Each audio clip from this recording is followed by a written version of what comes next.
उत्तराखंड में पीएम मोदी ने 17,500 करोड़ रुपए की 23 परियोजनाओं का उद्घाटन और शिलान्यास किया, जिनमें से 14,100 करोड़ रुपए से अधिक की 17 परियोजनाओं का आधारशिला भी रखी गई। पीएम मोदी ने अपने संबोधन की शुरुआती कुमाऊनी बोली से की। पीएम ने कहा कि देश की आजादी में कुमाऊं की बहुत बड़ी भूमिका है। कुमाऊं से मेरा गहरा नाता रहा है। उत्तराखंड से मेरी भावनाएं जुड़ी रहती हैं। मैं यहाँ की मिट्टी को पहचानता हूँ। पीएम ने जनता को संबोधित करते हुए कहा कि उत्तराखंड अपनी स्थापना के 20 साल पूरे कर चुका है। इन वर्षों में यहाँ के वासियों ने ऐसी भी सरकार चलाने वाले देखे जो कहते थे चाहे उत्तराखंड को लूट लो पर मेरी सरकार बचा लो। जिन्हें उत्तराखंड से प्यार हो वो ऐसा कभी नहीं सोच सकते। स्वास्थ्य मंत्रालय की ज्वाइंट सेक्रेटरी लव अग्रवाल ने गुरुवार को कहा कि 33 दिनों बाद देश में फिर से 10,000 से ज्यादा मामले रिपोर्ट होने शुरू हुए हैं। पिछले 24 घंटे में देश में 13,000 से ज्यादा कोरोना केस दर्ज किए गए। ऐसे में देश को अब अलर्ट रहने की जरूरत है। देश में ओमिक्रॉन का संक्रमण 22 राज्यों में पहुंच गया है। देश भर में अब तक इस वेरिएंट से संक्रमित 1100 से ज्यादा मरीज मिल चुके हैं। वहीं महाराष्ट्र में एक मरीज की मौत भी हुई है। ओमिक्रॉन की चपेट में अब नए राज्य भी आने लगे हैं। मध्य प्रदेश में बीते 24 घंटे में 48 नए कोरोना मरीज मिले हैं। प्रदेश में कल 26 मरीज स्वस्थ होकर अपने घर लौटे। बता दें कि प्रदेश में अब तक 7,93,816 लोग कोरोना संक्रमित हो चुके हैं, जिनमें से 7,82,976 मरीज स्वस्थ हुए। फिलहाल मध्य प्रदेश में एक्टिव मरीजों की संख्या 307 है। भोपाल में सीएम शिवराज सिंह चौहान ने कोरोना को लेकर कलेक्टर कमिश्नर के साथ समीक्षा बैठक की। बैठक में 15 से 18 साल के बच्चों के टीकाकरण की रणनीति को लेकर मंथन किया गया। सीएम ने इंदौर को लेकर ज्यादा सतर्क रहने के निर्देश दिए। छत्तीसगढ़ में पिछले 24 घंटे में कोरोना के 106 नए मामले सामने आए हैं, जिससे अकेले रायगढ़ जिले में 40 केस मिले हैं। रायगढ़ में ही सबसे ज्यादा 127 एक्टिव केस भी मौजूद हैं। रायपुर में इस बार बनाए गए 5 कंटेनमेंट जोन में बड़ी लापरवाही सामने आ रही है। आदेश के मुताबिक ना तो यहां दुकानें बंद हुई है और ना ही लोगों का बाहर आने जाने पर कोई रोक लगाई गई है। स्थानीय लोगों का कहना है कि अब तक ना तो कॉन्टैक्ट ट्रेसिंग हुई है और ना ही लोगों के सैंपल लिए गए हैं। नए साल के स्वागत पर राजधानी रायपुर में 100 से ज्यादा आयोजन होने जा रहे हैं, जिससे चिंता और बढ़ गई है। सार्वजनिक आयोजन पर सरकार की ओर से कड़ी गाइडलाइन पहले ही जारी की जा चुकी है। ऐसे में आयोजकों को गाइडलाइन का पालन करने के लिए कहा गया है। रायगढ़ में कोरोना के बढ़ते संक्रमण को देखते हुए जिला कलेक्टर ने नए साल पर सभी सार्वजनिक आयोजनों को रद्द कर दिया है। आदेश के मुताबिक होटल और सार्वजनिक स्थानों में किसी भी तरह की पार्टी प्रतिबंधित रहेगी।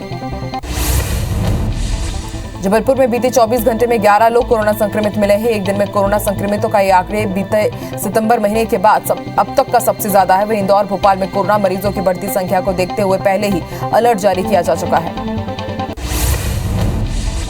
मध्य प्रदेश की आर्थिक राजधानी इंदौर कोरोना का हॉटस्पॉट होने के साथ ही वैक्सीनेशन लगवाने के मामले में भी नंबर 1 पर पहुंच गया है। इंदौर जिले में लक्षित वैक्सीनेटर 18+ एज ग्रुप भी अब 100% वैक्सीनेटेड हो गया है, यानी यहां की आबादी को दोनों डोज लग चुके हैं। मध्य प्रदेश में 3 जनवरी से 15 से 18 साल के बच्चों को कोरोना वैक्सीन लगाने का अभियान शुरू हो रहा है। स्वास्थ्य विभाग, स्कूल शिक्षा विभाग और जनजातीय कार्य विभाग को टीकाकरण अभियान की संयुक्त जिम्मेदारी मिली है।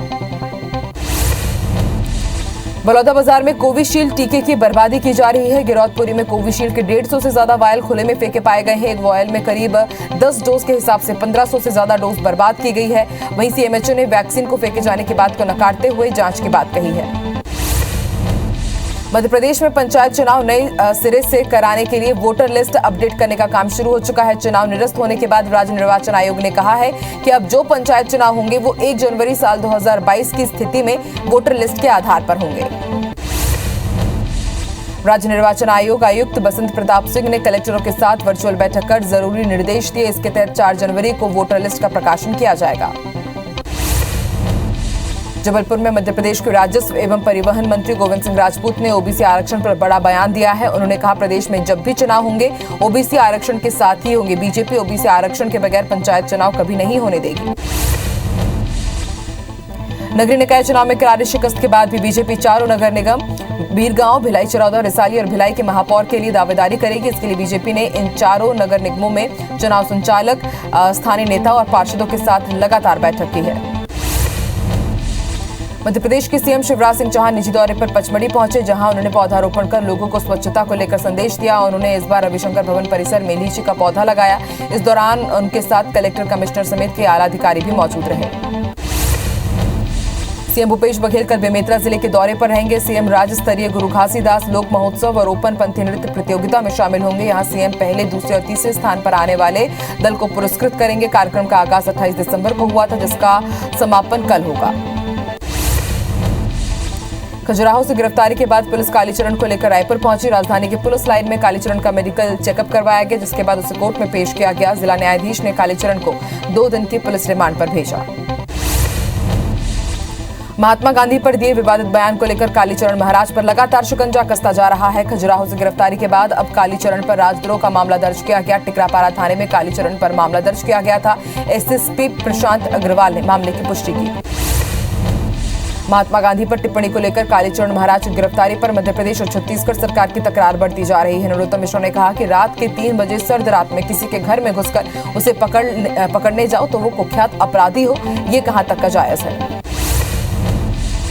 एमपी में अब जल्द ही करीब 7,000 अवैध कॉलोनियों को वैध करने की प्रक्रिया शुरू की जाएगी। नगरीय विकास और आवास मंत्री भूपेंद्र सिंह ने बताया कि अवैध कॉलोनियों की वैध करने के लिए अभियान चलाया जाएगा। इसके बाद लोगों को बैंक लोन और निर्माण संबंधित अनुमतियां भी मिल सकेंगी।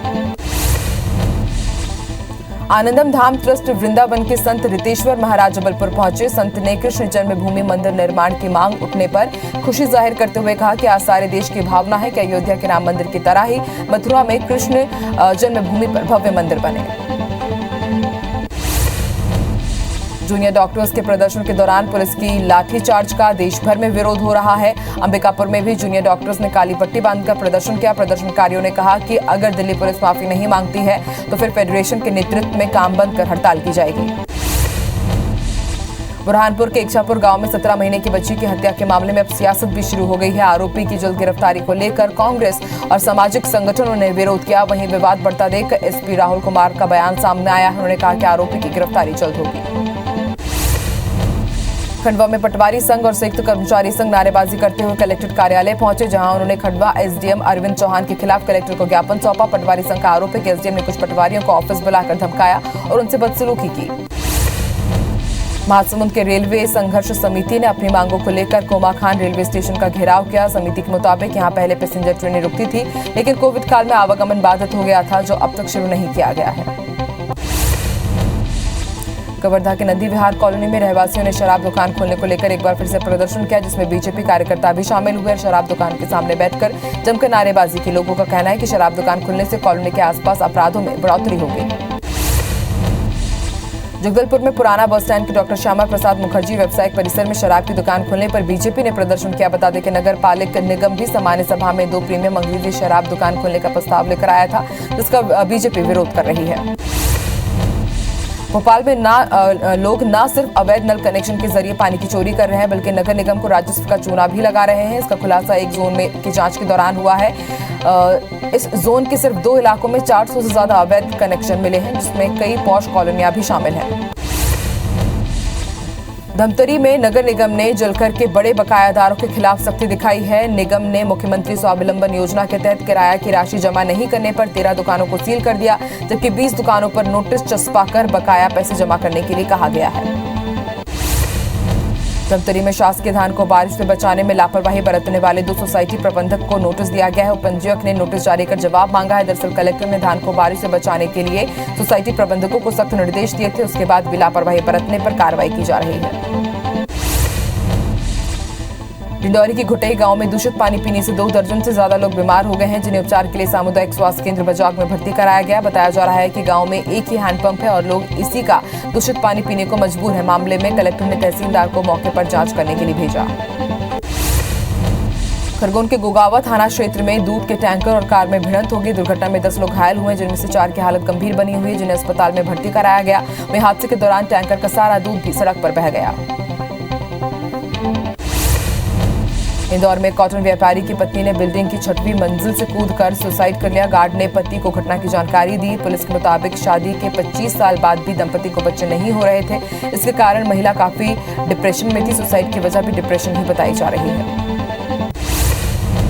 खंडवा में रेलवे ओवरब्रिज से एक युवती ने छलांग लगा दी। घटना के बाद ब्रिज पर जाम लग गया और बड़ी संख्या में लोग जमा हो गए। 40 फीट नीचे पटरी पर गिरने से युवती गंभीर रूप से घायल हो गई है। सूचना के बाद उसे डायल यूनिट की मदद से जिला अस्पताल में भर्ती कराया गया। कोरबा के कुसमुंडा माइंस में डंपर ऑपरेटर के साथ मारपीट के मामले में एसपी ने कार्रवाई के निर्देश दिए हैं। पुलिस को सोशल मीडिया के जरिए मारपीट का वीडियो मिला था, जिसके बाद एसपी ने कुसमुंडा थाना प्रभारी को आरोपियों के खिलाफ कार्रवाई करने के निर्देश दिए हैं। मंदसौर में भूमाफिया के खिलाफ प्रशासन की कार्रवाई लगातार जारी है। इसी कड़ी में प्रशासन ने रिहायशी इलाके से लगी 25 करोड़ रुपए की शासकीय जमीन को मुक्त कराया। बताया जा रहा है कि भूमाफिया शाबिर हड्डी नामक शख्स ने जमीन पर 2 पक्के मकान बनाकर खेती कर रखी थी।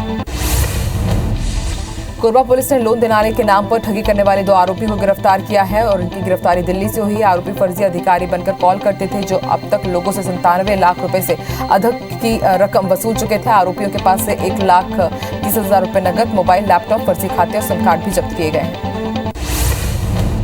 जगदलपुर की नगरनार पुलिस ने अवैध गांजा तस्करी पर कार्रवाई करते हुए 215 किलो गांजा जब्त किया है। साथ ही मौके से 2 आरोपियों को भी गिरफ्तार किया गया, जिनमें से एक आरोपी मथुरा और दूसरा हरियाणा का रहने वाला है। पुलिस ने दोनों को न्यायिक रिमांड पर भेज दिया है।